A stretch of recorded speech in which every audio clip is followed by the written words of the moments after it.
Was the New York Jets upsetting the Buffalo Bills as 10.5-point underdogs the most shocking result of Week 9?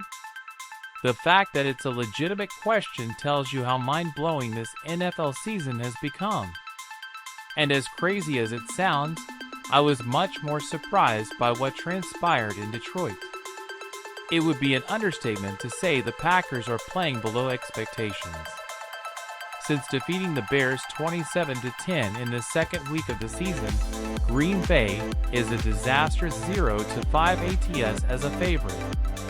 Sunday's game against the Lions was the perfect opportunity for Aaron Rodgers to get right, but from the very first snap, it went all wrong. Hello, welcome to the channel.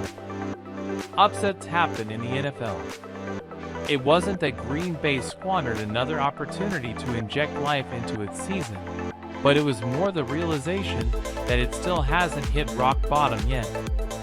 There is a reason Rodgers didn't recreate his "relax" speech from 2014 after throwing 3 red zone interceptions Sunday, and that's because he has been around long enough to understand it's only going to get worse from here. The trade deadline is passed, and there doesn't appear to be any immediate fixes for an offense that mustered only 9 points against one of the worst defenses in the NFL. Green Bay is a fade this week as they head home to host the Dallas Cowboys. The fact that they are 5.5-point home dogs might give better sticker shock, but it's clear after Sunday the pack belongs on the clearance rack. The market still needs to figure out the floor for a team heading for a season-long spiral. That's exactly why I didn't hesitate to lay the road chalk on the Cowboys. The Dallas Cowboys are coming off a bye, which allowed coach Mike McCarthy 2 weeks to prepare for his return to Lambeau Field. I don't put much weight on psychological narratives, but Dallas has a significant motivational edge in this game. The on-field matchup heavily favors the 6-2 Cowboys, starting with the league's most disruptive pass rush. Dallas leads the NFL with 33 sacks, and only 3 teams this year have held the Cowboys to less than 4 in a game. The Packers are 0-2 when Aaron Rodgers is sacked at least 4 times, and scored only 7 and 10 points in each of those games.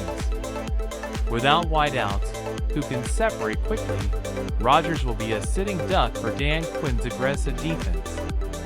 The best way to beat a pass rush is to run at them. Yet, that doesn't seem like a viable option after A.J. Dillon and Aaron Jones combined for only 49 yards on 20 carries against Detroit's 31st-ranked run defense. That's part of why Sunday's 15-9 loss to the Lions was so jaw-dropping. In its previous 4 home games, Detroit allowed an average of 38 points per game. The Carson Wentz-led Commanders were the only team that failed to score at least 30 on the Lions, and even their 27 points were triple Green Bay's output. The Packers' offense might be beyond repair, and I certainly don't see it getting fixed against Dallas this Sunday.